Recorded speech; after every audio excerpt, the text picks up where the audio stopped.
Right, new numbers have been released showing just where billions of dollars in Canada emergency response benefits went. Between late March and October of last year, the CERB paid out nearly $82 billion to 8.9 million people whose incomes crashed. Adam Atkinson has details.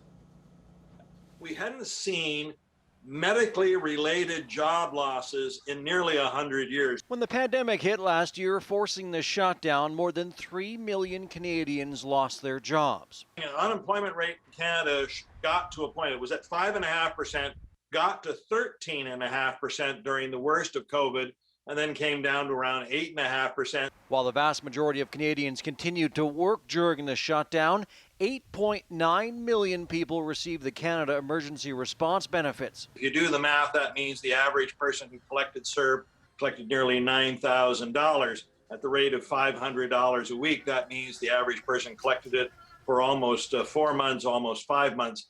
About 12% of people living within the city of Hamilton got the benefit. First 4-week period saw over 101,000 people in Hamilton receiving the CERB. Two of our biggest drivers in our local economy are healthcare and education, and there were no layoffs in those areas. People were not shutting down, declaring people non-essential. Stelco, DeFasco were still operating. Marvin Ryder from the DeGroote School of Business says it's difficult to know how much the benefit money helped. It's hard to put a number on that just yet. We're going to be studying that over obviously the years to come. But one odd statistic I can share with you, 2020 was the lowest rate of personal bankruptcies that we had seen in nearly 2 decades.